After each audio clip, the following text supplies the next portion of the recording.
Kiai Idrus Romli masih level pembaca dan taklid buta. Nasab Ba'alawi sudah jelas tidak dapat dipertanggungjawabkan. Ia batal ditinjau dari berbagai perspektif.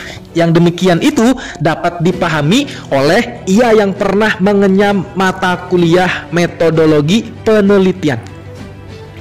Sumber-sumber nasab Ba'alawi adalah kitab-kitab nasab dan manuskrip berbahasa Arab gundul dari mulai abad ke-3 sampai ke-9 Hijriah. Oleh karena itu, ia yang hanya kuliah dan belajar mata kuliah metodologi penelitian tanpa mempunyai kemampuan membaca bahasa Arab gundul tidak bisa meneliti nasab Ba'alawi.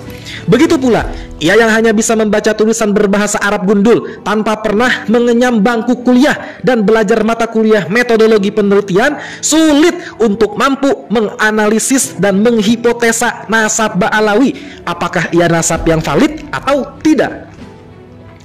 Di kanal YouTube-nya, Kiai Idrus Romli menyatakan bahwa nasab Ba'alawi adalah nasab yang sahih karena telah terdapat di dalam sebuah kitab yang berjudul Tobaqat Al-Khawas karya Ahmad Al-Syurji Al-Zabidi, wafat 893 Hijriah. Tanpa metodologi yang jelas, hanya bermodal membaca sebuah kitab, lalu ia menyatakan bahwa berita yang ada di dalam kitab itu sahih. Kiai Idrus Romli memang seorang pembaca yang baik, tetapi ia belum masuk ke dalam kategori al-bahith atau seorang peneliti. Yang demikian itu dapat dilihat dari mudahnya ia menerima sebuah berita yang ada dalam suatu kitab lalu dipercaya dan diyakini. Walaupun misalnya seorang kiai itu pernah kuliah, tidak pernah belajar mata kuliah metodologi penelitian, sebenarnya ada piranti dalam khazanah kitab kuning yang mempunyai fungsi yang sama, yaitu meneliti sebuah kesahihan riwayat, yaitu ilmu hadis diroyah. Dalam ilmu hadis diroyah misalnya dipelajari tentang bab al-wijadah, yaitu ketika kita menemukan sebuah berita dalam sebuah kitab, maka kita tidak boleh langsung mempercayai isi kitab itu kecuali setelah melakukan langkah-langkah tertentu yang meyakinkan kita bahwa berita itu benar dan sahih. Kiai Idrus Romli selain belum memahami teori al-wijadah dalam ilmu hadis secara diroyah, ia juga belum memahami teori mutasil wa munqati', riwayat yang tersambung dan riwayat yang terputus ketika membaca kitab Tobaqat Al-Khawas. Ia juga tidak memahami teori ma'rifat at-tawarikh dalam disiplin ilmu yang sama tentang sejarah. Setiap perawi dari pemahaman tentang teori itu, kita akan memahami pula pentingnya mengetahui tentang jarak tahun antara tahun kapan kitab itu ditulis dan kapan berita itu terjadi. Kitab yang dibaca Kiai Idrus Romli itu kitab abad ke-9 Hijriah, sedangkan hidupnya Ahmad bin Isa adalah abad ke-3 Hijriah, jaraknya 600 tahun.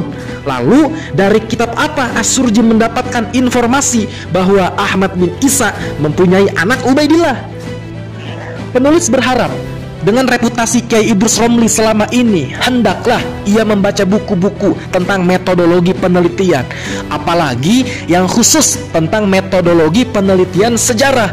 Jika enggan membaca buku-buku modern, bacalah kitab-kitab ilmu hadis diroyah, terutama tentang teori al-wijadah, mutasil wa munqati, dan teori ma'rifat at-tawarikh.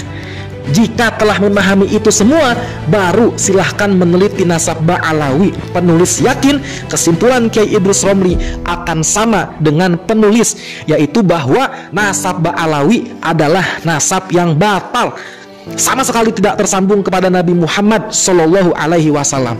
Dan lalu, jika telah mengetahui tentang batalnya nasab Ba'alawi dan bahwa para Ba'alawi seperti bin Yahya, bin Syihab, bin Smith, As-Segaf dan sebagainya itu bukanlah keturunan Nabi Muhammad Sallallahu Alaihi Wasallam, lalu hendaklah Kiai Idrus Romli membaca hadis Imam Bukhari di bawah ini.